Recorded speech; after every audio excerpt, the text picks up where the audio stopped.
Bonjour à tous, bienvenue sur Alform.com pour cette deuxième vidéo de présentation de VMware Mirage. Je m'appelle Stéphane Eberlé, je suis consultant en virtualisation et je travaille pour la société Virtic, dont les coordonnées sont affichées juste en bas. Vous avez donc le site internet, le compte Twitter et le lien pour l'accès sur la page web de LinkedIn. Alors en ce qui me concerne, mon adresse mail elle est ici, stéphane.eberlé@virtic.fr. Et n'hésitez surtout pas à m'envoyer un message si vous avez besoin d'informations complémentaires par rapport à cette vidéo.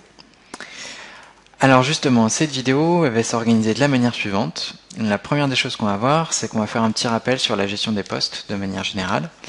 Donc c'est rappeler un petit peu les enjeux de gestion du poste, tant au niveau du service informatique que des utilisateurs finaux et aussi les enjeux commerciaux. On rappellera pourquoi est-ce que c'est si compliqué que ça de gérer les postes de travail.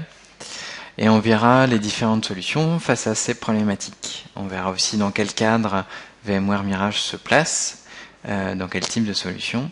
Donc on verra les fonctionnalités de VMware Mirage, son architecture avec les différents composants et les différentes fonctions du produit. On terminera par un cas d'usage qui vous permettra de mieux comprendre dans quelle mesure est-ce que VMware Mirage peut être intéressant. Voilà, c'est parti avec la gestion donc, des postes de travail. Donc au niveau des enjeux, il faut savoir qu'au niveau du service informatique, on sait très bien qu'un environnement distribué, ça va être complexe à gérer et à contrôler. On sait aussi que les modèles centrés sur le hardware, ça va emprisonner en fait nos données et nos applications sur l'équipement, et que la gestion des mises à jour va être tout de suite plus difficile à réaliser du fait que l'environnement soit distribué. Toutes ces problématiques, tous ces enjeux, ça va générer un coût pour le support. Au niveau des utilisateurs finaux, lui, son problème, c'est que les données et les applications sont sur un seul équipement. J'entends bien, c'est lorsqu'on parle du poste de travail classique. Donc effectivement, les données et les applications sont emprisonnées sur un seul équipement. Et en plus, le choix de l'équipement, il est souvent limité. Lui, l'utilisateur, ce qu'il aimerait bien, c'est de dire un matin, j'arrive au bureau et j'ai pas mon PC professionnel fourni par le service informatique, j'ai que ma tablette personnelle, j'aimerais bien me connecter quand même pour récupérer mes applications et mes données. En plus de ça, en fait, le mode d'utilisation, les différents modes de fonctionnement des utilisateurs sur leur poste de travail peut varier, c'est-à-dire un accès distant lorsque l'utilisateur est mobile, ou un travail en mode déconnecté, ou ce genre de choses. Attention aux coupures de service qui sont liées par exemple à des mises à jour, ça va engendrer pour l'utilisateur une insatisfaction, parce qu'il ne va pas pouvoir travailler et que ça va mettre des messages d'erreur, ce genre de choses. Et enfin, les enjeux commerciaux. On sait d'après des études que $1 investi pour du matériel, ça engendre une dépense automatique de $3 pour le gérer.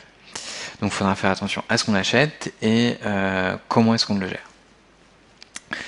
Les enjeux commerciaux aussi, c'est les risques qui sont liés à la sécurité. Un utilisateur qui est mobile, qui va emmener son poste avec toutes ses données dessus, eh ben, on a un risque de perdre le poste et donc les données, ou de se les faire voler.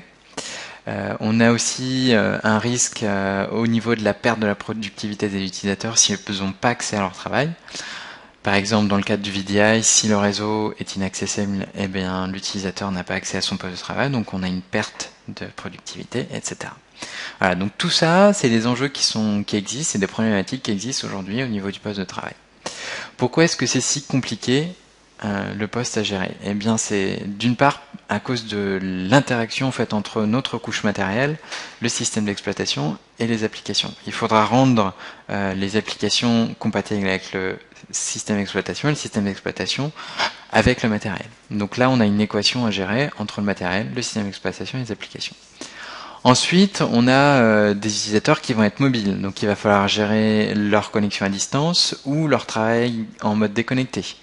Comme on est en présence d'un matériel physique, ça s'abîme, ça s'endommage, ça se casse. Et donc nécessairement, il faudra gérer en fait la possibilité pour un utilisateur de passer d'un équipement à un autre. Voilà, donc ça fait partie des choses qui sont complexes à gérer. À nouveau, comme on est dans un équipement physique, ça se perd ou on peut se faire voler un équipement physique. Donc si on a des applications ou des données qui sont enfermées sur le poste de travail, eh bien ça risque d'être plus compliqué à gérer. Et enfin, c'est le fameux Patch Tuesday, donc c'est maintenir à jour nos images de base pour rendre le plus opérationnel possible, à la fois en termes d'applications qu'on va installer sur l'ensemble des postes du parc, mais aussi en termes de sécurité. Donc là, ça, c'est les mises à jour au niveau du système d'exploitation. Voilà, donc tous ces éléments, ça rend le poste de travail relativement complexe à gérer aujourd'hui. Donc à toutes ces problématiques, il y a toujours des solutions.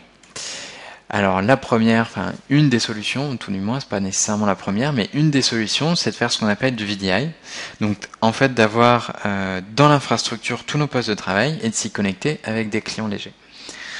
Là, l'intérêt pour l'IT, pour le service informatique, c'est d'avoir une gestion centralisée des images. En effet, si j'ai tout mon poste de travail qui est stocké dans l'infrastructure, je peux gérer de manière centralisée mon poste de travail. Et ensuite, ça gère des sauvegardes complètes du poste puisqu'il est dans l'infrastructure. C'est beaucoup plus facile à gérer. Le risque sur les fuites de données est relativement moindre puisque, à nouveau, notre poste de travail est dans l'infrastructure, donc il n'y a rien qui en sort. Et on a un faible coût au niveau des clients légers.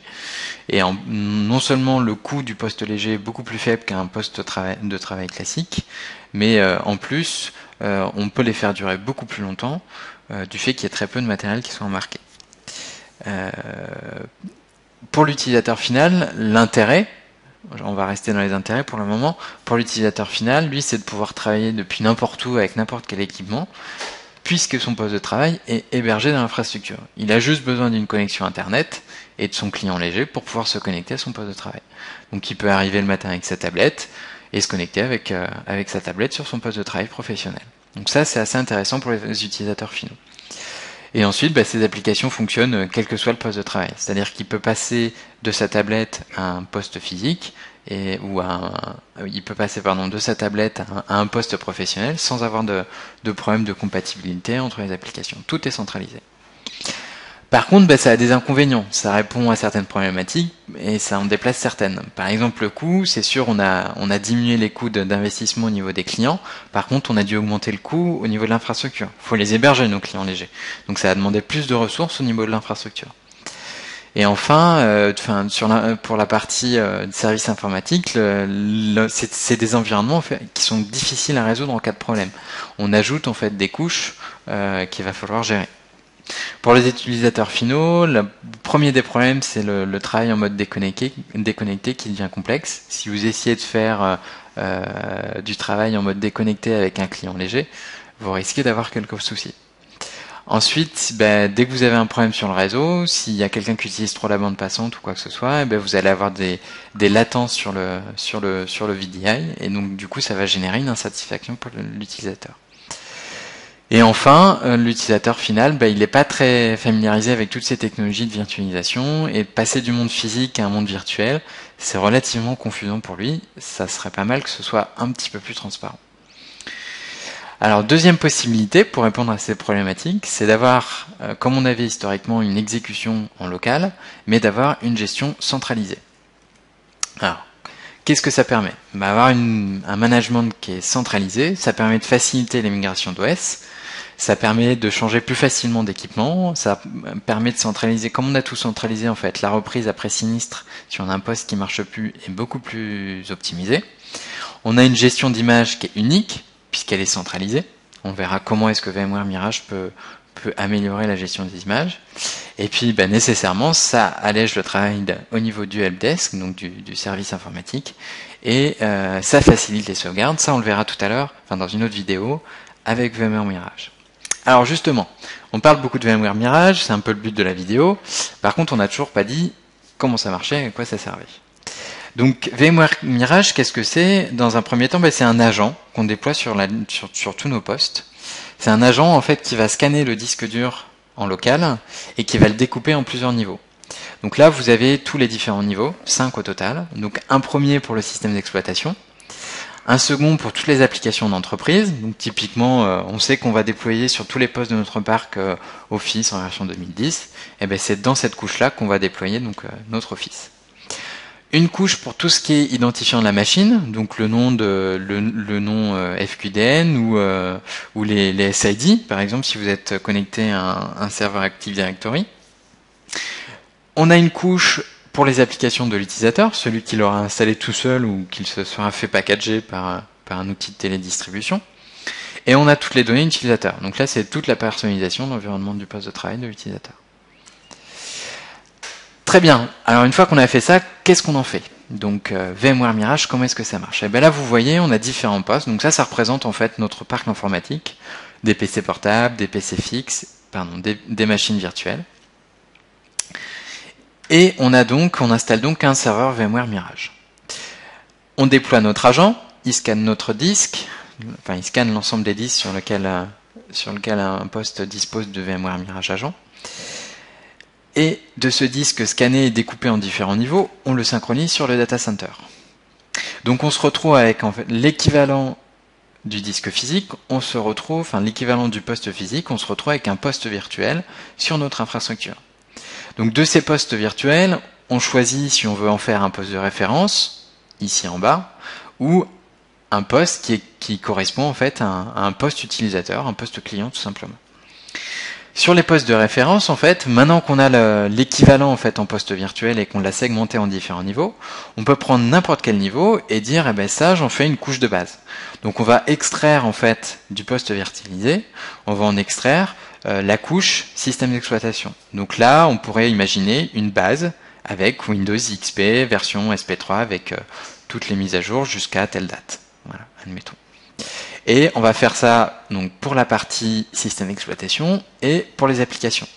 Typiquement, on a un profil d'utilisateur, par exemple la comptabilité. On va donc leur extraire la base applicative avec, on leur a installé dans le poste de référence, on leur a installé toutes les applications qui correspondent à leur profil. Et ensuite, ces couches-là, on va les assigner, on va les appliquer à nos postes virtuels. Donc voilà, on se retrouve, je ne sais pas si on l'a vu, voilà, si on l'a bien vu, les couches sont assignées directement au poste de travail, au poste virtuel. Et une fois qu'on les a assignées, c'est l'agent Mirage qui va se charger de synchroniser sur le poste physique. Et notre poste physique va se retrouver avec l'image qu'on aura décidé. Donc il va synchroniser toutes les données pour pouvoir avoir une homogénéité, enfin une correspondance entre ce qu'on a dans le data center et ce qu'on a en physique. Alors vous allez me dire, oui, mais c'est un petit peu compliqué, moi je vais avoir 2000 postes à gérer, j'ai pas envie de m'amuser à appliquer poste virtuel par poste virtuel en disant, toi tu es à telle base d'application, telle base d'OS, etc. Oui, effectivement, ça risque d'être un petit peu long. Donc VMware Mirage permet en fait de générer des collections de postes de manière dynamique ou de manière one shot, c'est-à-dire en statique. Donc on va avoir une collection en fait à laquelle on va assigner la couche OS et la couche application. Et pour tous ces postes, toute cette collection de postes, leur correspondance en poste physique sera synchronisée avec cette couche qu'on aura décidée. Voilà, ça c'est le fonctionnement de VMware Mirage. L'architecture, comme vous le voyez, elle est relativement simple. Faut savoir qu'un poste VMware Mirage peut gérer jusqu'à 1500 postes clients. Donc le load balancer et le fameux cluster de serveurs, vous n'êtes pas obligé de le mettre en place tout de suite. Ça va dépendre des infrastructures. Ce qu'il faut retenir, c'est qu'on a un serveur VMware Mirage qui va gérer la liaison entre nos postes physiques et nos postes virtualisés qui sont stockés donc sur nos volumes.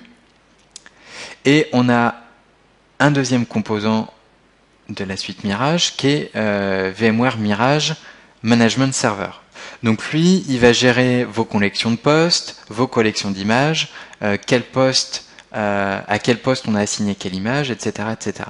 Il va vraiment gérer uniquement la console de gestion de VMware Mirage. Voilà, on le verra de toute manière, on verra les différents composants, les différentes démos, etc.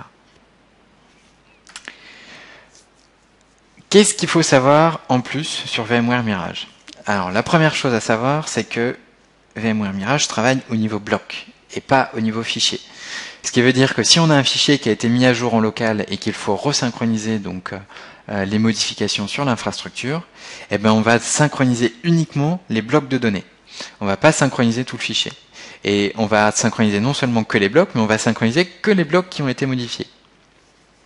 Ça, c'est la première chose à savoir.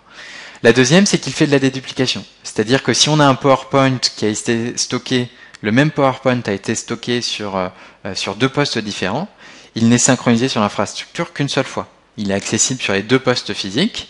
Et si sur les 2 postes on fait des modifications, on va synchroniser les 2 modifications, mais uniquement les modifications. Donc du coup, ça permet quoi? Ça permet d'alléger la charge quand on va faire nos synchronisations, la charge au niveau réseau, et ça permet d'alléger la charge au niveau du stockage. Alors la déduplication, comme c'est écrit, elle est bidirectionnelle, c'est-à-dire qu'on la fait à la source et à la destination. Donc on ne fait pas la déduplication, je veux dire, on ne charge pas toutes les données sur l'infrastructure et après on voit ce dont on a besoin. Non, on fait ce qu'on appelle un checksum, on fait une analyse du disque en local et une analyse de ce qu'on a sur l'infrastructure, on fait un checksum de ces 2 éléments et on voit ce dont on a besoin. Ensuite, troisième chose à savoir, c'est que comme on a synchronisé tout sur l'infrastructure, on se retrouve avec l'équivalent du poste physique, on se retrouve avec le poste en version virtualisée sur notre infrastructure, et on peut faire des snapshots de cet équivalent de poste, de ce poste virtualisé, on peut en faire des snapshots et de pouvoir restaurer de manière granulaire à différentes dates, suivant la politique de sauvegarde qu'on aura définie. On peut restaurer, donner la possibilité carrément à l'utilisateur de restaurer soit des fichiers, soit carrément tout le dossier à différentes dates. Voilà. Donc ça c'est assez intéressant, on le verra plus tard dans d'autres vidéos. Autre fonctionnalité assez intéressante qu'on verra aussi, c'est le fameux Branch Reflector. Ça permet quoi? Ça permet de désigner un poste d'un site distant comme étant une sorte de répéteur pour les autres postes du même site. Donc si on a par exemple une migration à faire de XP vers 7 sur un site, plutôt que de télécharger 50 fois, si on a 50 postes, plutôt que de télécharger 50 fois l'image à appliquer sur nos 50 postes, on va le télécharger une seule fois sur un poste, et c'est ensuite ce poste qui a téléchargé les différents blocs dont il a besoin pour la migration, qui va le distribuer aux autres postes du même site. Ça permet d'économiser la bande passante. Petit cas d'usage, changement de poste avec sans et avec VMware Mirage. Donc si vous n'avez pas VMware Mirage, votre utilisateur il arrive un matin avec son poste qui est HS, il est cassé, il a une erreur quand il démarre sur le disque dur par exemple. Donc ce que vous faites, c'est que vous prenez un poste de spare, vous lui redescendez une image s'il y a besoin, vous joignez le poste au domaine, vous installez les drivers, vous installez les mises à jour, les applications de l'entreprise, les applications que l'utilisateur s'était installé ou qu'il s'était fait packager, vous restaurez les données de l'utilisateur, et l'utilisateur doit ensuite installer les applications qui sont manquantes et personnaliser son poste de travail. Et après ça, il pourra enfin commencer à travailler. Si vous avez VMware Mirage, dans le même cas d'usage, vous prenez un poste de spare donc, vous installez VMware Mirage s'il y a besoin. Parce que vous pouvez décider que dans vos postes de spare, vous installez déjà VMware Mirage. Et depuis la console centralisée, vous réassignez le poste virtualisé à un nouveau poste de travail qui correspond donc à votre poste de spare. Et vous synchronisez toutes les données qui sont manquantes sur ce poste de spare et il va redémarrer comme étant l'ancien poste de l'utilisateur qui l'a cassé. Autrement dit, la personnalisation de l'utilisateur, elle est déjà faite, et au moment où il a fini de télécharger les différents blocs, il a juste à redémarrer, et votre utilisateur, il repart avec son poste à lui. Voilà, donc le temps d'indisponibilité pour l'utilisateur, le temps de restauration de service pour l'utilisateur est réduit au maximum. Voilà. Donc ça, c'est un des cas d'usage où VMware Mirage va être très intéressant. Voilà, on verra dans les prochaines vidéos comment installer VMware Mirage, les différents prérequis et comment est-ce qu'on configure, etc. Merci de votre attention et à plus tard pour la prochaine vidéo.